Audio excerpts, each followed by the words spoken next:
أشهد أن محمد رسول الله.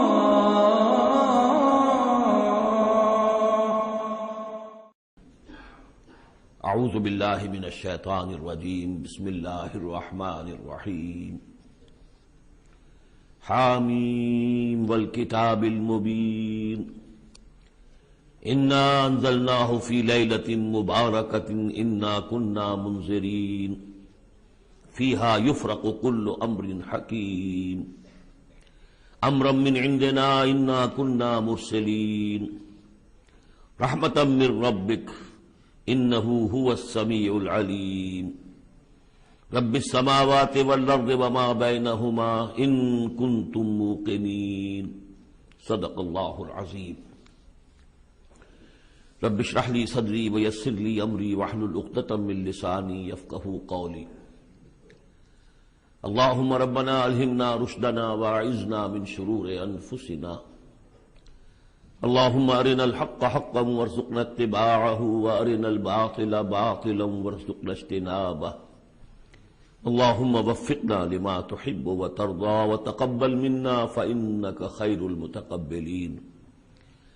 اللہم ربنا انس وحشتنا فی قبورنا وارحمنا بالقرآن العظیم.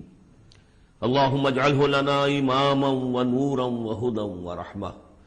اللہم ذکرنا منہ ما نسینا وعلمنا منہ ما جہلنا وارزقنا تلاوتہ آناء اللیل وآناء النہار واجعلہ لنا حجتا یا رب العالمین. آمین. اس سے پہلے کہ ہم دورہ ترجمہ قرآن کے سلسلے کو شروع کریں، آج جو حضرات اعتکاف کے لیے تشریف لائے ہیں مسجد میں، میں انہیں خوش آمدید کہتا ہوں. یہ ایک بہت بڑی عبادت ہے اور اس کی جو اصل روح ہے وہ اپنی توجہ کا ارتکاز ہے اللہ کی طرف، اللہ کی بات کی طرف، اللہ کے کلام کی طرف. ہندوؤں میں دو لفظ مستعمل ہیں، گیان اور دھیان. گیان دھیان، گیان دھیان. گیان ہے علم کے لیے اور دھیان ہے توجہ کو، دھیان کو، توجہ کو مرتکز کرنا. تو دو چیزیں ہیں، علم صحیح علم حاصل ہو انسان کو، اور دوسری طرف یہ کہ وہ اپنی توجہ کو مرکوز کرے. جیسے ہم نماز کے لیے کھڑے ہوتے ہیں تو انی وجہت وجہی للذی فطر السماوات والارض حنیفا، وہاں بھی اصل شے توجہ ہے. میں نے اپنا چہرہ بالکل سیدھا کر لیا ہے اس ہستی کی طرف کہ جس نے آسمان اور زمین کو پیدا کیا. تو چونکہ معمولات ہوتے ہیں انسانی زندگی کے، ہر شخص کے اپنے اپنے معمولات ہیں، وہ معمولات میں انسان اس طرح گم سا ہو جاتا ہے کہ اس کی توجہ پھر نہیں ہوتی اللہ کی طرف. ہوتی بھی ہے تو بڑی یوں سمجھیے کہ گنڈے دار جیسے نماز ہوتی ہے، ایسی توجہ کبھی ہو گئی، کبھی خیال آ گیا، پھر کسی کام میں مصروف ہو گئے، پھر کبھی کچھ ہوش آیا، پھر کبھی کسی اور ضرورت نے اپنی طرف متوجہ کر لیا. تو ان روٹینز کو اور معمولات کو توڑ کر پھر یہ 10 دن 9 دن انسان یکسو ہو جائے، اللہ کے در پر آ کر ڈیرا لگائے. تو قانوناً تو اعتکاف اسی کا نام ہے کہ آپ یہ دن یہاں گزار رہے ہیں بغیر کسی شدید جو ضرورت ہے، طبی انسان کی ضروریات جو ہیں اس کی سوا آپ مسجد سے باہر نہیں نکل سکتے. قانوناً تو یہ آپ پورا کر دیں گے تو بس اس کا یہ کہ اعتکاف ہو گیا. لیکن اس کی روح جو ہے وہ توجہ ہے، ارتکاز. اس مسجد کا جو اعتکاف ہے وہ اس اعتبار سے ایک دو آتشاہ اسے آپ کہہ سکتے ہیں کہ اس میں معتکف حضرات جو ہیں پہلی 5 یا 6 راتوں میں قرآن مجید کا 1/6 حصہ ترجمے کے ساتھ سنیں گے. یہ بات شاید کہیں اور کسی اور اعتکاف میں یہ میسر نہ ہو. تو اگرچہ قرآن حکیم کا یہ دورہ ترجمہ قرآن کا بڑا حصہ تو پورا ہو چکا، تقریباً 25ویں پارے کی آخری صورتیں ہیں جو آج ہم پڑھیں گے ابتدا میں. لیکن اس کے باوجود آپ سمجھ لیجئے آج ہی کے ہمارے سبق میں سورہ احقاف میں ایک ذکر آئے گا کہ کچھ جنات نے صرف 1 مرتبہ قرآن سنا حضور سے، اور اس کا نتیجہ یہ نکلا کہ وہ ایمان بھی لے آئے اور مبلغ بن گئے، داعی بن گئے. تو اگر آپ 5 دن تک قرآن سنیں گے آپ کی زندگیوں میں ہو سکتا ہے، اللہ کرے کہ عظیم انقلاب برپا ہو جائے. آپ کے مقاصد زندگی میں، رخ کیا میں نے رکھا ہوا ہے، کدھر میں جا رہا ہوں، اس کے بارے میں سوچتے ہوئے، اپنا تجزیہ کرتے ہوئے، اپنا احتساب کرتے ہوئے انسان اگر قرآن کو پڑھے اور سنے تو تھوڑا سا قرآن بھی، چند آیتیں ہوتی تھی جن سے لوگوں کی قسمتیں بدل جاتی تھی. تو آپ تو 5 پارے سنیں گے ترجمے کے ساتھ، اور اس میں بڑی اہم صورتیں آ رہی ہیں، اور بڑی بڑی صورتوں کے مضامین کے جو خلاصے اللہ انسانی فطرت سے واقف ہے. تو بعض لوگ ہوتے ہیں کہ جو زیادہ محنت کر سکتے ہیں، بعض چاہتے ہیں ذرا ہمیں خلاصے مل جائیں، بعض لوگ پوری کتابیں پڑھتے ہیں امتحان کے لیے اپنے، اور بعض جو ہے خلاصوں سے کام چلاتے ہیں. تو اللہ نے سب کے لیے رکھا ہے کہ بڑے بڑے اہم مضامین جو بڑی طویل مکی صورتوں میں آئے ہیں، مدنی صورتوں میں، ان کے خلاصے اللہ نے چھوٹی چھوٹی مدنی صورتوں کے اندر دے دیے ہیں. وہ حصہ ہمیں پڑھنا ہے، کل سے شروع ہو جائے گا انشاءاللہ. لیکن اس میں کہ نیت جو ہے اس کی تصحیح بہت ضروری ہے. نیت یہ ہے، کر لیجئے شعوری طور پر کہ ہمیں قرآن سننا ہے تو اس ارادے کے ساتھ سننا ہے کہ جو بات سمجھ میں آ جائے اور دل گواہی دے دے کہ یہ شخص جو ترجمہ کر رہا ہے یہ تصنع نہیں کر رہا ہے، تکلف نہیں کر رہا ہے، یہ خود اپنی طرف سے کچھ نہیں ملا رہا ہے، بلکہ واقعتاً جو اللہ کا کلام ہے اسی کو پیش کر رہا ہے، اور دل یہ گواہی دے دے کہ یہ حق ہے، صحیح ہے. تو پھر اس پر عمل پھر لازم ہے. پہلے سے فیصلہ کیا ہو کہ درمال حق ہے سودار. اب تم فیصلہ کر لو کہ جدھر حق مجھے موڑے گا میں مڑ جاؤں گا. یہ نہیں کہ اب پوری زندگی تو ادھر اس رخ پر گزری ہے، پوری زندگی تو میں اس کام میں لگا رہا ہوں، اب کیسے میں آخری وقت میں آ کر، یا یہ کہ میں نے تو فلاں رخ پر بڑی تیاری کی ہے، بڑی محنتیں صرف کی ہیں، اب میں کیسے اس کو چھوڑ دوں. نہیں، درمع الحق ہے سودار، حق جدھر مڑے تم مڑ جاؤ. یہ فیصلہ کر کے اگر سنیں گے تو میں سمجھتا ہوں کہ انقلاب عظیم بھی برپا ہو سکتا ہے، انسانی زندگی کا رخ بدل جاتا ہے. اس کے لیے یہ ہے کہ ذہنوں کو تیار کیجئے. جو باتیں واضح طور پر سمجھنے کی وہ یہ ہے کہ پہلے تو یہ معلوم ہو کہ ہمارا دین ہے کیا. آیا یہ صرف دوسرے مذاہب کی طرح ایک مذہب ہے یا کوئی دین پورا مکمل نظام زندگی ہے؟ وہ تو آج ہی انشاءاللہ ایک صورت سے حوالے سے آپ کی سمجھ میں بات آ جائے گی. پھر یہ کہ وہ دین ہم سے کیا چاہتا ہے. آیا نماز روزہ ہم نے کر دیا تو بس تقاضے پورے ہو گئے، یا یہ کہ اس کے علاوہ دین کا کوئی تقاضا ہے؟ یہ 2 چیزیں سمجھ میں آنی چاہیے انسان کے. تو انشاءاللہ تعالی اس حصے میں قرآن مجید کے ان چیزوں کی بڑی جامعیت کے ساتھ لیکن بڑی وضاحت کے ساتھ جو اس کا بیان ہوگا. بس اسی پر اکتفا کر رہا ہوں. ہم سورہ دخان شروع کر رہے ہیں. بسم اللہ الرحمن الرحیم. حامیم والکتاب المبین. اس سے پہلی سورہ زخرف ہم پڑھ چکے ہیں، اور سورہ زخرف میں اور سورہ دخان میں وہی نسبت زوجیت ہے. یہ دونوں صورتیں جوڑے کی شکل میں ہیں. چنانچہ آغاز بالکل وہی ہے، حامیم والکتاب المبین. حامیم قسم ہے اس روشن کتاب کی، واضح کتاب کی، اور قسم کے بعد مقسم علیہ یہاں نہیں ہے، وہ میں بتا چکا ہوں. ان تمام صورتوں میں گویا کہ محذوف ہے مقسم علیہ. قسم کس بات پر کھائی؟ یاسین والقرآن الحکیم انک لمن المرسلین. تو انک لمن المرسلین یہاں پر محذوف مانیے. گواہ ہے یہ قرآن، روشن قرآن، کہ اے محمد آپ اللہ کے رسول ہیں. یہ آپ کی رسالت کا ثبوت ہے، قطعی ہے. اور دوسری نسبت جو ہے ان دونوں صورتوں میں، وہاں ذکر تھا کہ یہ قرآن جو ہے ہمارے پاس ہے، اصل قرآن. وَإِنَّهُ فِي أُمِّ الْكِتَابِ لَدَيْنَا لَعَلِيٌّ حَكِيمٌ. یہ قرآن جو ہے اصل تو ہمارے پاس ہے، لوح محفوظ بھی اسے کہا گیا ہے آخری پارے میں، اور کتاب و مقدون بھی کہا گیا اسے سورہ واقعہ میں. یہاں ام الکتاب کہا گیا تھا، وہاں ہے اصل قرآن. اب وہاں سے اس کے نزول کا ذکر جو ہے وہ اس سورہ مبارکہ کے شروع میں ہو رہا ہے. تو گویا کہ مضامین کی یہ مشابہت ہے. انا انزلناہ فی لیلۃ مبارکہ. ہم نے اس کو نازل کیا ہے ایک مبارک شب میں. چونکہ 21ویں تاریخ ہے، یہ 21ویں شب شروع ہو چکی ہے. تو یہ بھی سمجھ لیجئے کہ یہ عشرہ جسے کہ حضور نے کہا ہے کہ آخری عشرہ جو ہے عتق من النار، آگ سے چھٹکارا پانے کا ہے. جس نے یہ عشرہ پایا زندگی میں اور پھر بھی اس کی اصل قدر نہ کی اور آگ سے چھٹکارا نہ پایا تو بڑا ہی بد نصیب ہوا. تو اسی میں لیلۃ القدر ہے، اور لیلۃ القدر پر ایک مکمل صورت ہے آخری پارے میں، انا انزلناہ فی لیلۃ القدر. لیکن قرآن مجید میں اہم مضامین چونکہ کم از کم 2 مرتبہ آتے ہیں، وہی مضمون یہاں بھی ہے. لیلہ مبارکہ اور لیلۃ القدر ایک ہی شے ہے، ایک ہی رات کا نام ہے۔ انا انزلناہ فی لیلۃ المبارکۃ، ہم نے اس کو نازل کیا ایک بڑی مبارک شب میں۔ انا کنا منذرین، ہم ہیں خبردار کر دینے والے۔ رسالت کا اصل مقصد، کتابوں کا اصل مقصد انذار، خبردار کرنا۔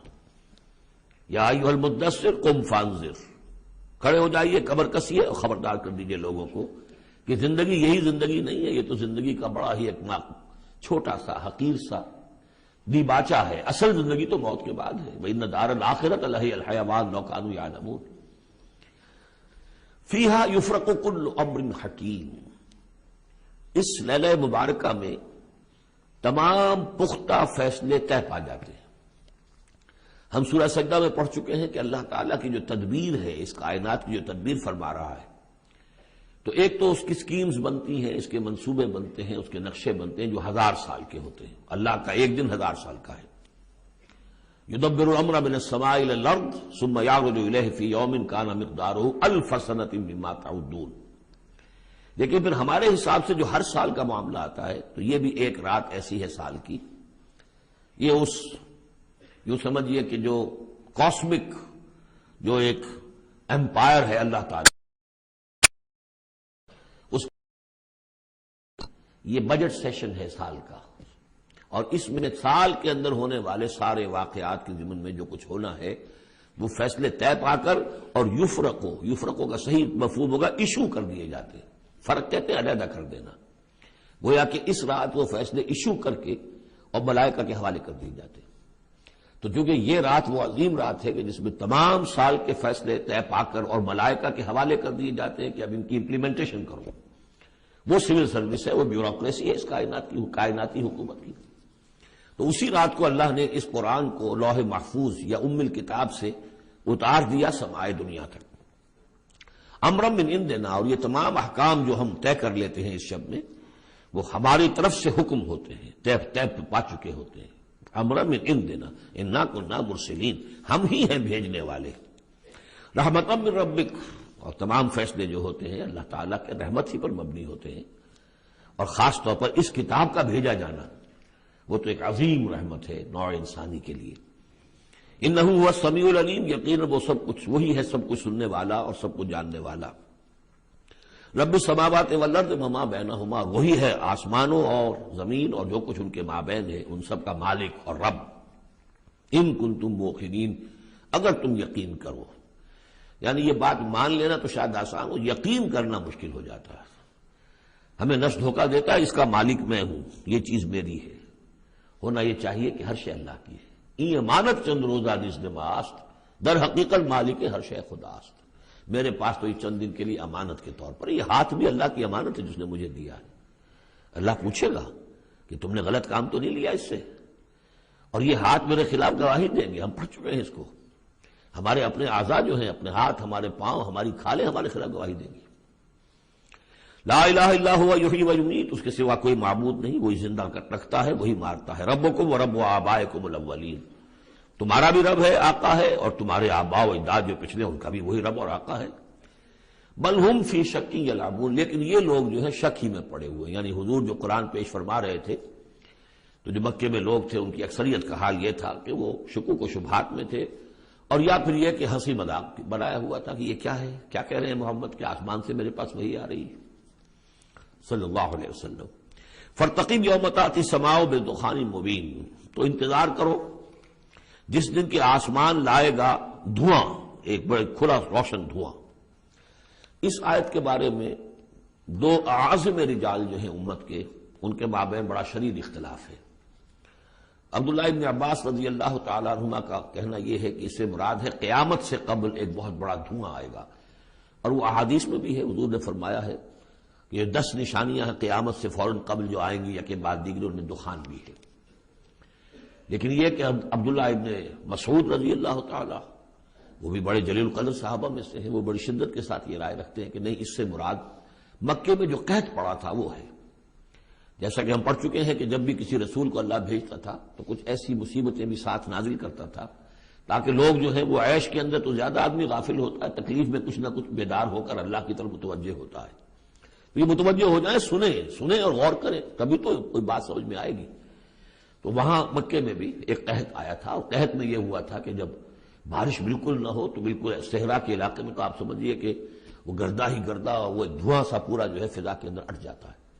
بہرحال یہ دونوں آراء ہیں، اور چونکہ دونوں صحابہ ہیں، جلیل القدر صحابہ ہیں، لہذا ان میں پھر محاکمہ کرنا کہ ہم یہ کہیں کہ یہ صحیح نہیں وہ صحیح ہے، یہ میرے نزدیک درست نہیں ہے۔ میں نے دونوں چیزیں آپ کے سامنے رکھ دیں۔ فَاتَّقِنْ يَوْمَ تَأْتِي السَّمَاءُ بِدُخَانٍ مُبِينٍ يَغْشَى النَّاسَ، وہ دھواں جو ہے ڈھانپ لے گا لوگوں کو۔ هَذَا عَذَابٌ أَلِيمٌ، اور وہ ایک بہت بڑا عذاب ہوگا۔ رَبَّنَا اكْشِفْ عَنَّا الْعَذَابَ إِنَّا مُؤْمِنُونَ، اس وقت لوگ کہیں گے کہ اللہ ذرا اس عذاب کو ہم سے کھول دے، دور کر دے، ہم ایمان لے آئیں گے۔ اَنَّىٰ لَهُمُ الذِّكْرَىٰ، کہاں ہے ان کے لیے یہ یاد دہانی اور نصیحت اخذ کرنے کی، کہاں ان میں استعداد ہے۔ وَقَدْ جَاءَهُمْ رَسُولٌ مُبِينٌ، جبکہ ان کے پاس رسول مبین آ چکے ہیں، آپشن ہر شے کی، ہر حقیقت کو واضح کر دینے والے۔ ثُمَّ تَوَلَّوْا عَنْهُ، اور پھر انہوں نے منہ موڑا ہے ان سے، پیٹھ موڑی ہے۔ وَقَالُوا مُعَلَّمٌ مَجْنُونٌ، اور کہا ہے نقل کفر نہ باشد معاذ اللہ، یہ سکھایا پڑھایا ہوا شخص ہے، کسی نے سکھا پڑھا دیا ان کو محمد کو، یا یہ کہ مجنون ہے، ان کا کوئی دماغی توازن ٹھیک نہیں رہا ہے، یا کوئی آصیب کا جنات کا سایہ ہو گیا ہے معاذ اللہ۔ انا کاشف العذاب قلیلا، ہم تھوڑی دیر کے لیے اس عذاب کو دور کر دیں گے۔ اس سے جو ہے عبداللہ ابن مسعود رضی اللہ تعالیٰ عنہ نے دلیل پکڑی ہے کہ قیامت سے قبل والا دھواں جب آئے گا تو اس کے کھلنے کا، اس کے دور ہونے کا کوئی سوال نہیں۔ ہاں یہ کہ یہ جو عذاب آتے ہیں فَلَنُذِيقَنَّهُم مِّنَ الْعَذَابِ الْأَدْنَىٰ دُونَ الْعَذَابِ الْأَكْبَرِ، اس میں امکان ہوتا ہے۔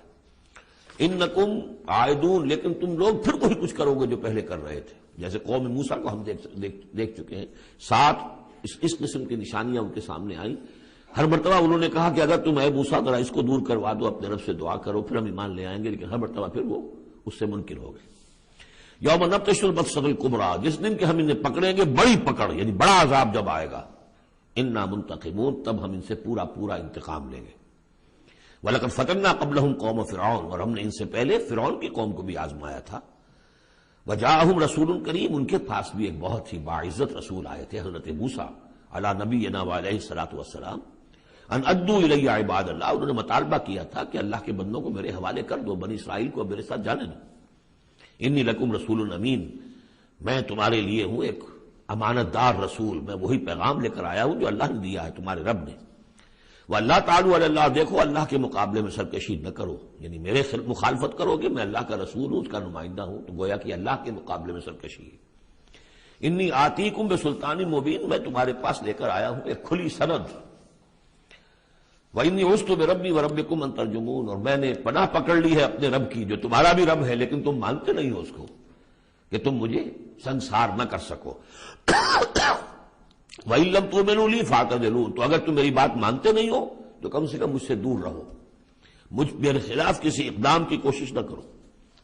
فَدَعَا رَبَّهُ أَنَّ هَٰؤُلَاءِ قَوْمٌ مُجْرِمُونَ، پھر انہوں نے اپنے رب سے دعا کی کہ پروردگار یہ فرعون اور اس کی قوم تو یہ تو جرم پر اڑے ہوئے ہیں، مجرم ہیں۔ فَأَسْرِع بِعِبَادِي، اللہ نے یہ حکم دے دیا کہ ٹھیک ہے میرے بندوں کو لے کر راتوں رات نکل جاؤ، لیلاً انکم متبعون، اور دیکھو تمہارا پیچھا کیا جائے گا، تعاقب کیا جائے گا۔ وَاتْرُكِ الْبَحْرَ رَهْوًا، اور دیکھو جب تمہارے لیے ہم سمندر کو پھاڑ دیں گے، راستہ بنائیں گے، تو اس سمندر کو اسی طرح رکا ہوا رہنے دینا۔ وَاتْرُكِ الْبَحْرَ رَهْوًا إِنَّهُمْ جُندٌ مُغْرَقُونَ، اس لیے کہ یہ بھی پھر تمہارا تعاقب کرتے ہوئے وہاں سے گزرنے کی کوشش کریں گے اور پھر یہ غرق ہو جائیں گے۔ کم ترکوا من جنات وعیون، کتنے ہی انہوں نے باغات چھوڑے جو انہوں نے بنائے تھے بڑی محنت سے، اور عیون اور چشمے سب چھوڑ کر نکل آئے اور غرق ہو گئے۔ وزروع، اور کھیتیاں، ومقام کریم، اور کتنے اعلیٰ گھر، ونعمت، اور کیسے کیسے ناز و نام کا سامان، کانوا فیہا فاکہین، جس میں کہ وہ عیش کیا کرتے تھے۔ کذالک، یوں ہی ہوا، وَأَوْرَثْنَاهَا قَوْمًا آخَرِينَ، اور پھر ہم نے اس کا وارث بنا دیا ان تمام چیزوں کا اور لوگوں کو۔ فما بکت علیہم السماء والارض، تو نہ ان پر آسمان رویا اور نہ زمین۔ وما کانوا منظرین، نہ پھر انہیں کوئی مہلت ملی۔ وَلَقَدْ نَجَّيْنَا بَنِي إِسْرَائِيلَ مِنَ الْعَذَابِ الْمُهِينِ، اور ہم نے بنی اسرائیل کو اس ذلت آمیز عذاب سے کہ جس میں کہ قوم فرعون نے انہیں مبتلا کیا، وہ نجات دے دی، من فرعون سے۔ انہ کان عالیہ من المسرفین، وہ تو حد سے بڑھ جانے والا بھی تھا اور سرکش بھی بہت تھا۔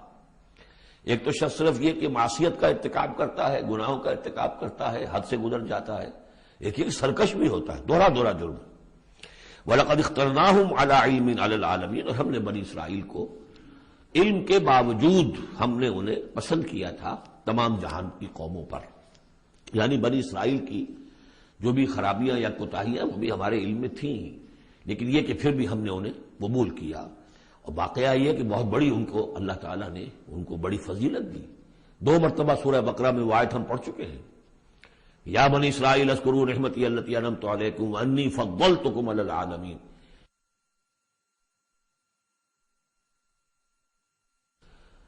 انی فضلتکم علی العالمین، میں نے تمہیں تمام جہان کی اقوام پر فضیلت دی ہے، تو اس میں کوئی شک نہیں، اگرچہ ان کے بڑے بڑے جرائم بھی آئے ہیں جو قرآن مجید میں سورہ بقرہ میں خاص طور پہ بیان ہوئے ہیں، پھر بھی توحید ایک ایسی شے ہے جس کے ساتھ یہ چمٹے رہے۔ ان کے لیے ان کی جو یوں سمجھیے کہ سواد اعظم جو ہے اس کے ہاں کوئی مشرکانہ جو ہے اوہام پیدا نہیں ہوئے، کوئی عوام میں سے کچھ مبتلا ہو جائیں۔ انہوں میں سے ایک ہی طبقہ تھا ایک زمانے میں کہ جس نے حضرت عزیر کو خدا کا بیٹا قرار دے دیا تھا، لیکن یہ کہ وہ بھی پوری قوم نے نہیں۔ اس اعتبار سے اللہ تعالیٰ نے ان کو ایک فضیلت دی تھی۔ وَآتَيْنَاهُم مِّنَ الْآيَاتِ مَا فِيهِ بَلَاءٌ مُّبِينٌ، اور ہم نے انہیں بہت سی ایسی نشانیاں دی تھی کہ جن میں ان کے لیے بلاء حسنہ جس کو کہتے ہیں، ان کے لیے ایسی آزمائشیں کہ جو انسان کی بھلائیوں کو اور اچھائیوں کو ابھارے اور نکھار کر ظاہر کریں۔ ان ہؤلاء لیقولون، لیکن یہ لوگ جو ہیں وہ یہ کہہ رہے ہیں، یعنی یہ مکے والے، اب ذکر کر کے بنی اسرائیل کا، چونکہ مکی صورتیں ہیں، اب آئے ہؤلاء یہ لوگ جو ہیں، لیقولون وہ یہ کہتے ہیں ان ہی الا موتتنا الاولی وما نحن بمنشرین، بس یہ ایک ہی موت ہوگی ہماری کہ جو ہونے والی تھی، باقی یہ کہ ہم اب اٹھنے والے نہیں ہیں، دوبارہ ہمیں نہیں اٹھایا جائے گا، اور ہمارا بعث بعد الموت پر عقیدہ نہیں ہے۔ فاتوا بآبائنا ان کنتم صادقین، اگر تم کہتے ہی ہو کہ مرنے کے بعد یہ اٹھنا ہے تو اچھا پھر ہمارے آباء و اجداد کو زندہ کر کے لا کے دکھاؤ، ہم مان لیں گے۔ اہم خیر ام قوم تبع، کیا وہ بہتر ہیں یا تبع کی قوم؟ یہ تبع جو ہے یہ لقب تھا یمن کے بادشاہوں کا، جیسے مصر کے بادشاہوں کا لقب تھا فرعون، اور عراق کے بادشاہوں کا تھا نمرود، اسی طریقے سے یہ تبع کہلاتے تھے کہ جو یمن کے بادشاہ ہوتے تھے۔ والذین من قبلہم، اور وہ لوگ کہ جو ان سے پہلے تھے، اہلکناہم انہم کانوا مجرمین، ہم نے ان سب کو ہلاک کیا، وہ سب مجرم تھے، گناہ گار تھے۔ وما خلقنا السماوات والارض وما بینہما لاعبین، اور ہم نے آسمانوں کو اور زمین کو اور جو کچھ ان کے مابین ہے کوئی کھیل کے طور پر تو تخلیق نہیں فرمایا۔ ما خلقناہما الا بالحق، ہم نے نہیں بنایا ان کو مگر حق کے ساتھ۔ ولکن اکثرہم لا یعلمون، لیکن ان کی اکثریت علم نہیں رکھتی۔ ان یوم الفصل میقاتہم اجمعین، یقیناً وہ فیصلے کا دن یہ ان کے وقت معین ہے ان سب کے لیے۔ یوم لا یغنی مولا عن مولا شیئا، جبکہ کوئی ساتھی دوست رفیق حمایتی کسی دوسرے کے کام نہیں آ سکے گا۔ ولا هم ینصرون، نہ ان کی کوئی مدد کی جائے گی۔ الا من رحم اللہ، سوائے اس کے کہ جس پر اللہ رحم فرما دے۔ انہ هو العزیز الرحیم، یقیناً وہ زبردست ہے رحم فرمانے والا۔ ان شجرۃ الزقوم، اس کا پہلے بھی ذکر ہو چکا ہے، زقوم کا جو درخت ہے، طعام الاسیم، وہ گناہ گاروں کا کھانا ہے جو انہیں راشن ملے گا جہنم میں، کل محل یغلی فی البطون، اور وہ جب وہ بھوک کے مارے کھائیں گے، حالانکہ نہایت بد شکل ہوگا، بد زیب ہوگا، بد ذائقہ ہوگا، بدبودار ہوگا، لیکن یہ کہ بھوک کی شدت سے بےتاب ہو کر کھائیں گے، لیکن جب وہ اپنے پیٹوں کو بھریں گے اس سے تو وہ جا کر کھولے گا اندر، جیسے کہ پانی کھولتا ہے ابلتا ہوا، اس طرح ان کے پیٹوں کے اندر جا کر وہ کھولے گا، جیسے کہ پگھلا ہوا تانبا کھولتا ہے، کغلی الحمیم، جیسے کہ پانی کھولتا ہے، جبکہ خذوہ فاعتلوہ الی سواء الجحیم، پھر کہا جائے گا پکڑو اس کو اب اور دھکیل کر اسے لے جاؤ عین بیچوں بیچ جہنم کے۔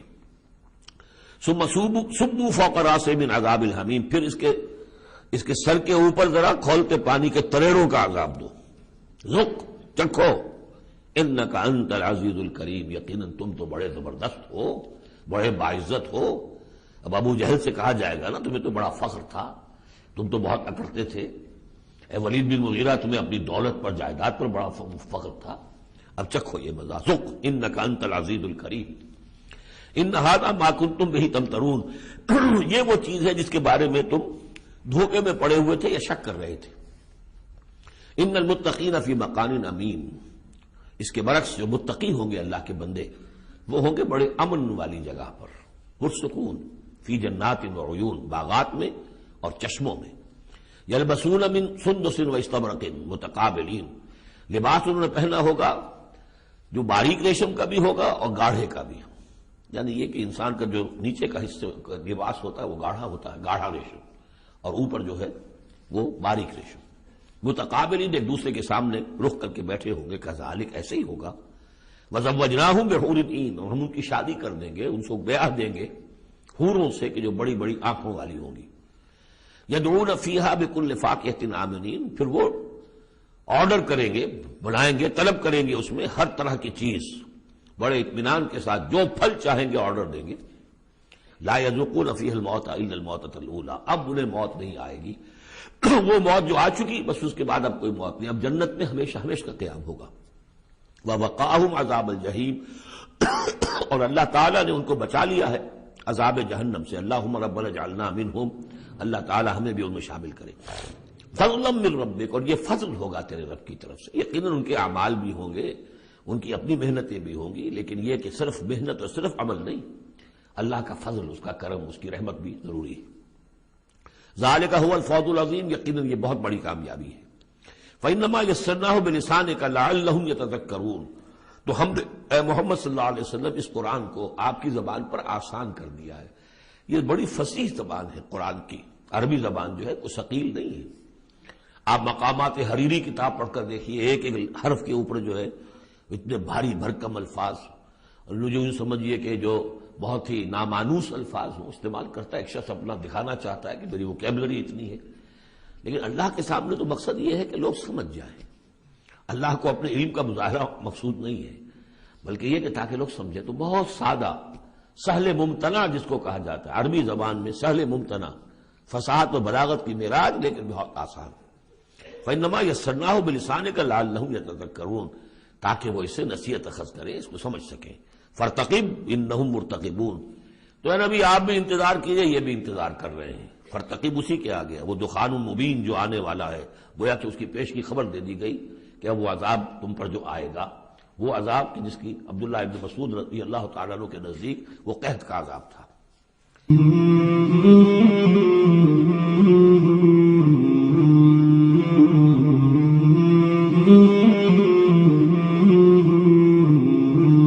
مولاي صل وسلم دائما أبدا على حبيبك خير الخلق كلهم، مولاي صل وسلم